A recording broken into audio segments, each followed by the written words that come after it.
कहीं पर भी जमीन अधिग्रहण होना था तो 70% लोगों का राजामंदी होना चाहिए था।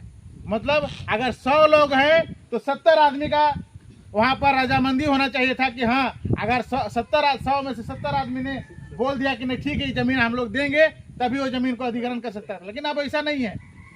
अब सरकार के पास में आपका राशन कार्ड, आपका पासबुक, आपका आधार कार्ड, आपका जमीन का टोटल चीज अपडेट उसके पास पड़ा हुआ है।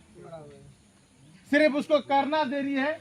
वो चाहेगी आपका अकाउंट में पैसा भेज दिया, दूसरा दिन आपका घर में नोटिस आ जाएगा कि भैया कल आपको ये जमीन छोड़ना है। तो क्या ऐसा होना चाहिए? हम बोलते हैं आपका जो भी कार्य है हम करने के लिए रेडी हैं। आपका जो भी झारखंड हिस्से में होगा हम करेंगे। लेकिन ऐसा नहीं ना कि आप आएंगे और हमारे जमीन को लूट के जाइए, हमको घर से बाहर कर दीजिए। तो हम लोग कहना है कि एक बार समझने का कोशिश कीजिए कि हम लोग क्यों बार बार आप लोग के पास आ रहे हैं, क्यों आप लोगों को समझाने की कोशिश कर रहे हैं। आज वहाँ नगरी में हुआ है, कल के दिन में हो सकता है यहाँ भी हो जाए। होगा कि नहीं होगा? तो यही सब बात है। और दूसरी बात है कि हमारे टाइगर जी जयराम महतो भी कहते हैं कि हम अपना जमीन देने के लिए आपको रेडी हैं, लेकिन क्यों?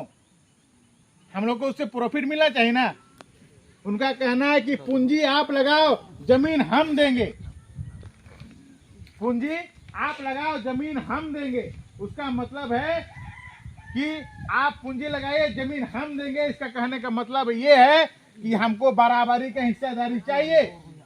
अगर आपने किसी प्रकार के कल कारखाना लगाए हैं तो ठीक है, आप लगाइए, लेकिन हम अगर जमीन दे रहे हैं तो हमको उस जमीन का आधा हिस्सा मिलना चाहिए, उस प्रॉफिट का आधा हिस्सा मिलना चाहिए।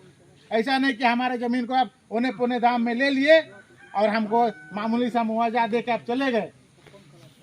कल के दिन में हमारे बच्चे भूखे पड़ेंगे, हमारे बच्चों को शिक्षा अच्छी से नहीं मिलेगी, तब उसकी जिम्मेवारी कौन लेगी? आप तो हमको एक मुश्त पैसा दे देंगे, कुछ पैसा हम अपने खाएंगे पिएंगे, खत्म हो जाएगा, लेकिन मेरा भविष्य तो बचा रहेगा, खत्म हो जाएगा। तो जयराम महतो का यही कहना है कि अगर हम जमीन दिए तो हमको बराबरी का हक चाहिए। तो आप लोगों से उम्मीद करेंगे कि सोचिए समझिए और एक बार टाइगर जयराम महतो पार्टी झारखंड लोकतांत्रिक क्रांतिकारी मोर्चा को एक बार देखिए, समझिए और जो भी बन सके अपने हिसाब से इस काम को कीजिए। अगर सही लगे तो हम लोग के साथ में आइए, सही ना लगे तो बस अपनी अपनी मंजूरी है, अपनी अपनी बात है। और अभी लोग को बहुत बहुत धन्यवाद, बहुत बहुत जोहार कि आप लोग हमारे बातों को सुने समझे। धन्यवाद।